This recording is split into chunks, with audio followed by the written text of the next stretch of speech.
Hello friends, welcome to Platters. അപ്പോൾ ഇന്ന് നിങ്ങളെ കൊതിപ്പിക്കാനായിട്ട് ഞാൻ ഒരു കിടിലൻ ചവരി പായസം റെസിപ്പി ആയിട്ടാണ് വന്നിരിക്കുന്നത്. അപ്പോൾ നിങ്ങൾ എല്ലാവരും ഇതൊന്ന് ഉണ്ടാക്കി നോക്കണം ട്ടോ. ഇത് നമുക്ക് വളരെ എളുപ്പത്തിൽ ഉണ്ടാക്കിയെടുക്കാം. പിന്നെ ടേസ്റ്റിന്റെ കാര്യം ഒന്നും പറയാനില്ല, സൂപ്പറാ.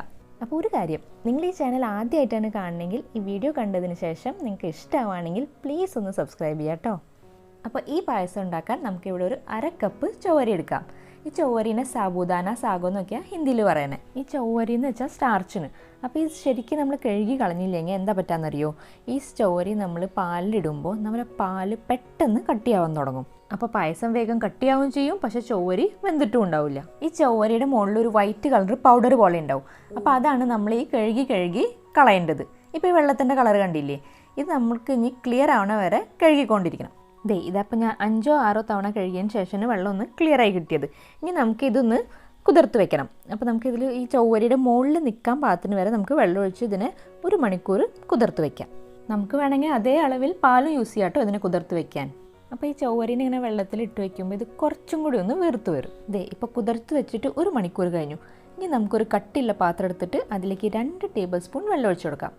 വെള്ളം ചൂടായി വരുമ്പോൾ നമുക്കതിലേക്ക് 1 ലിറ്റർ പാലൊഴിച്ചു കൊടുക്കാം. ഈ വെള്ളം ആദ്യം എന്തിനാണ് ഒഴിച്ചു കൊടുത്തതെന്നറിയോ, ഈ നമ്മൾ പാല് അടിയിൽ പിടിക്കാണ്ടിരിക്കാനാണ്. നിങ്ങൾക്ക് പായസത്തിന് അത്ര കട്ടി ഇഷ്ടമല്ലെങ്കിൽ നിങ്ങൾക്ക് വെള്ളത്തിൻ്റെ അളവ് കുറച്ചും കൂടി കൂട്ടി കൊടുക്കാം കേട്ടോ. ഇപ്പോൾ പാല് നന്നായി തിളച്ച് വന്നിട്ടുണ്ട്. ഇനി ആ ചോരിയിൽ നിന്ന് കുതിർത്ത് വെച്ച വെള്ളമൊക്കെ എടുത്ത് മാറ്റിയിട്ട് നമുക്ക് ചോരി പാലിലേക്ക് ഇട്ട് കൊടുക്കാം.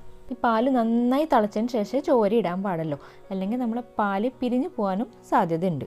ഇനി ഫ്ലെയിം മീഡിയത്തിലാക്കിയിട്ട് നമുക്കിത് നിർത്താതെ ഇങ്ങനെ ഇളക്കി കൊടുത്തുകൊണ്ടിരിക്കാം. ഈ പാത്രത്തിൻ്റെ സൈഡിൽ കണ്ടില്ലേ ഇങ്ങനെ പാൽ ഒട്ടിരിക്കുന്നത്, അത് നമ്മൾ ഈ കയ്യിലോണ്ട് തന്നെ ഇളക്കി മാറ്റിയിട്ട് നമുക്ക് പാലിലേക്ക് തന്നെ ഇട്ട് കൊടുക്കാം. അപ്പോൾ നമ്മളെ പാല് കുറച്ചും കൂടി ഒന്ന് ക്രീമിയായി വരും. ഇനി ഫ്ലെയിം നമുക്ക് ലോ ടു മീഡിയം ആക്കി വെക്കാം.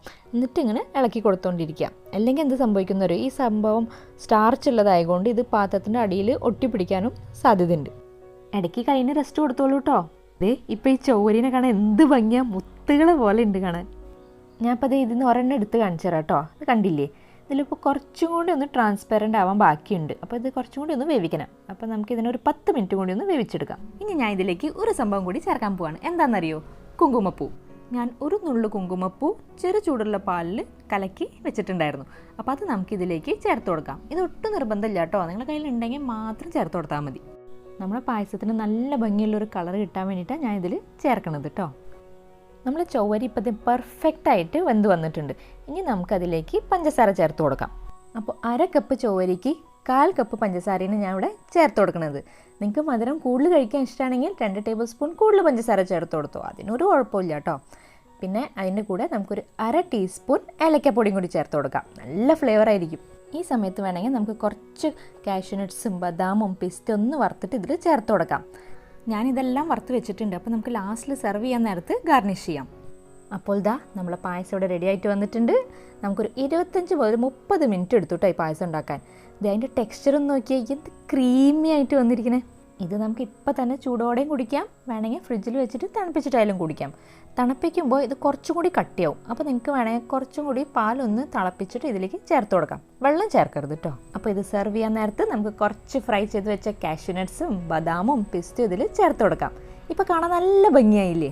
അപ്പോൾ ഇത് കാണുന്ന പോലെ തന്നെ ഉഗ്രൻ ടേസ്റ്റ് ആട്ടോ. അപ്പോൾ നിങ്ങളിത് എന്തായാലും ഉണ്ടാക്കി നോക്കുക. എന്നിട്ട് എനിക്ക് കമൻറ്റ് സെക്ഷനിൽ അഭിപ്രായം അറിയിക്കണം. അപ്പോൾ ഈ വീഡിയോ ഇഷ്ടമാണെങ്കിൽ ലൈക്കും ഷെയറും സബ്സ്ക്രൈബും ചെയ്യാൻ മറക്കരുത്. അപ്പോൾ നമുക്കിനി അടുത്ത വീഡിയോയിൽ കാണാം. Take care. Thank you. By.